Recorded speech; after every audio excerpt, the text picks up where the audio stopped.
Hi, this is Jeannie again with another encouraging story. Most of my stories right now are about the time I lived in San Francisco because that's when the Lord first started to have me venture out and follow His Spirit more.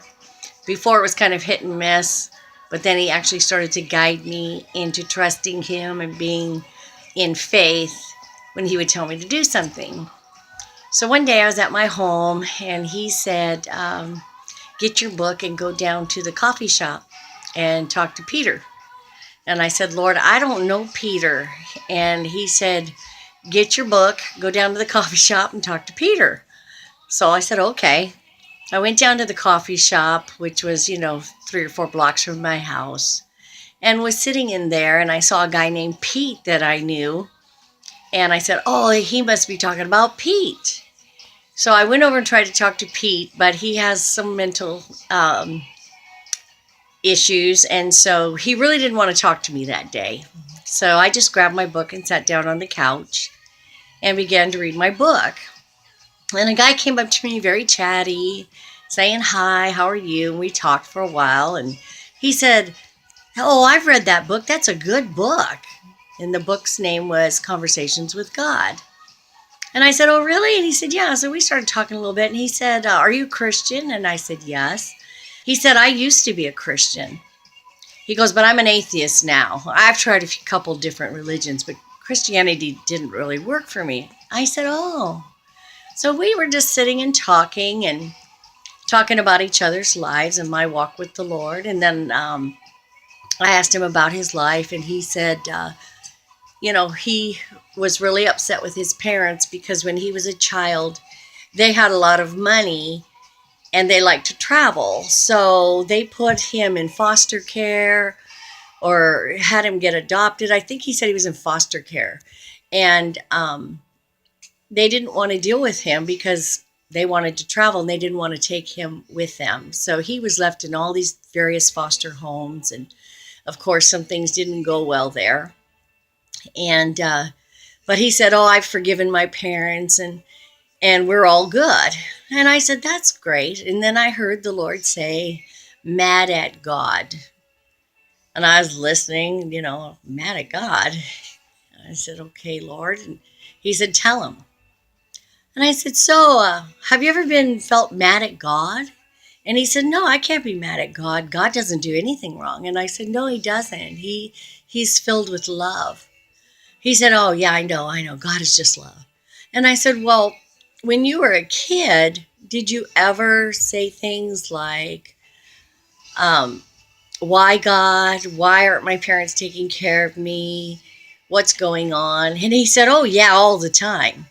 And I said, well, that's kind of like blame. You got to blame somebody, right? Because your parents weren't around, so you kind of blame God. Wanted to know why he didn't do things different for you. And he said, oh, yeah, I guess you're right. And I said, if I say something to hurt your feelings, even if I don't mean to, wouldn't it be gracious of me to ask you to forgive me? And he said, oh, definitely. And I said, well, when we hold grudges against God, he told me it kind of ties his hands for him to help us. I said, do you think you'd be willing to forgive him? And he said, oh, of course I would. Well, as soon as he started to say, I forgive you, God, the Holy Spirit fell on him and I, and he began to weep and cry. And I said, the Lord loves you and he really wants to help you and he needs you. I said, Christianity is about a relationship with Jesus. And I said, he really wants to reconnect with you and have that relationship. Do you want that? And he's crying and he said, yes, I do, and so he gave his life back to the Lord, rededicated his life to the Lord. And he said, I've been trying to sell properties and just nothing's working out for me. And I said, well, I think you can expect a change now that you've forgiven God and he's free to move, on your behalf. And he said, thank you so much. We hugged. Everything was great. And I said, I'm sorry. I didn't even ask your name.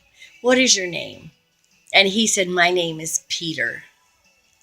So months later, I met Peter with my book at the coffee shop like the Lord said I would. But he wanted me to have faith enough to just go and know that he'd set everything up, which he did. And months later, I ran into this guy and he gave me a gold coin.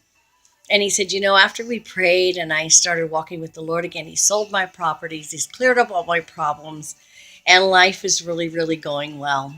So I just wanted to thank you for meeting me that day. So, in saying all of that, I hope you're encouraged to know that the Holy Spirit will guide you. If He gives you a word or something that doesn't make sense to you, just step out and go see what it leads to, because the most that can happen is you might get a little embarrassed, or God will show up, which He has always done for me, and show off and be glorified, and somebody will get some healing.